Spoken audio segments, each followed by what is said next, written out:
Did you know that you have a powerful shadow government ready to give you assistance on earth? It's your royal bloodline. Vicky Dillard here, aka Goddess Guru. I'm doing it again. Your Ancestors Webinar Part 3. This time, we're going to be discussing both your terrestrial and celestial lineage. Go to my website today, onpurposewithvicky.com. This is for the whole wide world. Hello fam, welcome back to the African Diaspora News channel. I'm Wongel Zelalem bringing you this report. Today's report comes from Haiti. Haitians are demanding France to return their money, and rightfully so. The history behind it is so shocking that it's so hard to believe it happened, and it's so hard to believe that now France is refusing to pay back the money they owe Haiti. They are directly responsible for the misery that the people are facing right now. The people are fleeing their country because France took advantage of them, because France forced them into paying up. Like, the whole story is messed up. So Haiti is the poorest country in the world. However, you might be very surprised to find out why Haiti is the poorest country in the world. Haiti was one of the richest places on the planet in the 1700s. The population of Haiti was 4-to-1 slave to free Frenchmen. So you basically had about 450,000 slaves there and 120,000, 125,000 free Frenchmen and women. Led by a slave named Toussaint, Haiti successfully overthrew one of the most powerful armies on the planet in 1804 and declared their independence. However, France made a deal with them, with warships at the ready, saying that we will invade you, recapture you, and re-enslave you unless you pay for the lost property. Well, that lost property was the human lives of the Haitians themselves. So France slapped Haiti with a $21 billion bill. That's $21 billion in today's money. It took until 1947 to pay off the initial loan. It took Haiti almost 150 years to pay off that loan. And obviously you guys know about loans and financing and debt. So how did Haiti pay that money off? Especially because France forced them to give them 50% off of their products. So Haiti was accounting for 3/4 of the world's sugar at the time. And I think a quarter or maybe 1/3 of the entire slave trade at the time. Saint-Domingue was also known as the capital of the slave trade in the West Indies, and also the worst place for a slave to end up because it was so brutal, torturous, and you could be raped and kidnapped at any point in time and sent anywhere in the world. So that debt was financed and collected by French banks, as well as an American bank that was established in 1812, which is called Citibank. That's right. Your bank has been collecting money from Haitian people to pay for their own freedom since 1812 and stopped only in 1947. With the natural resources and the people working the land that Haiti had, it should have been one of the richest countries in the world. But the transfer of wealth from Haiti to France and Haiti to French banks and Haiti to American banks to finance what is called the independence debt, which is no more than a debt for the descendants of slavery to continue to pay the countries and the people that enslaved them for their own freedom. It's well documented. It's well documented that the debt was based on slave owners losing their property.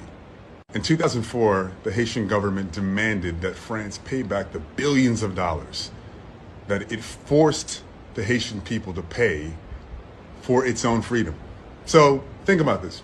It's like France had their warships ready, just basically gangstered their way into Haiti's pockets. After Haiti beat the French military in 1804, by 1825, France had warships at the ready, off the coast of Haiti, looking at the island like, nice island you got there.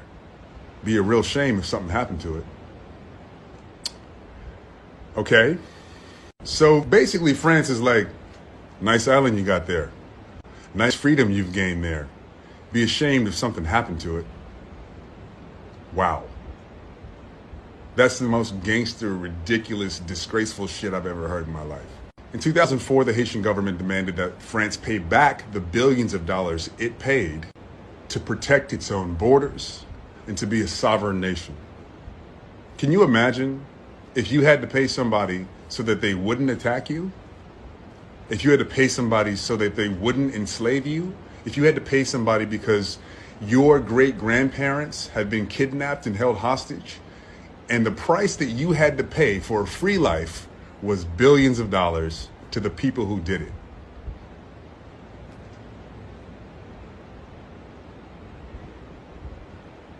I'm trying to wrap my head around what that would feel like, and I guess you have to ask a Haitian person. Wow, France, really? Really?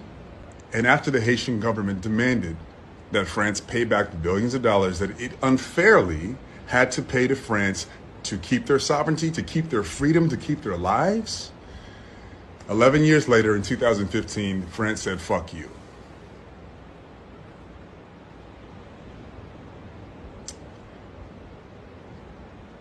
Really, France?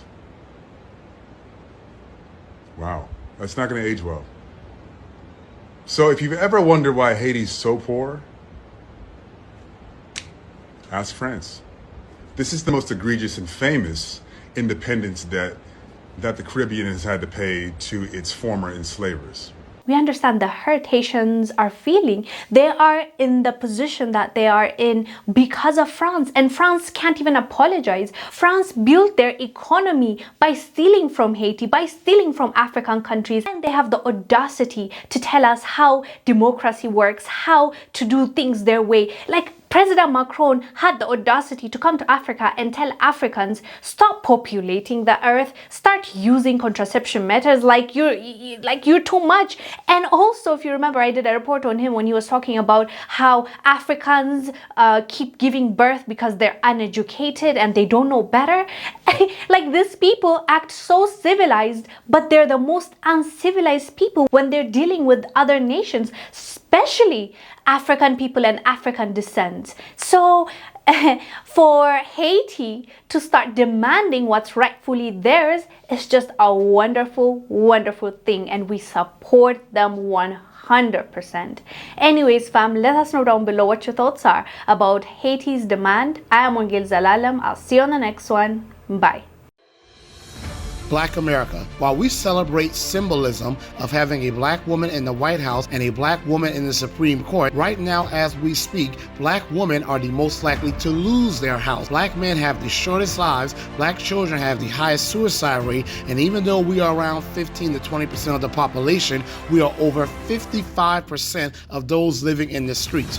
We are going to be third-class citizens in the nation we built. We better wake up and vote for real policy. Vote for Greg Marcel Dixon. Repair Black America to fix America.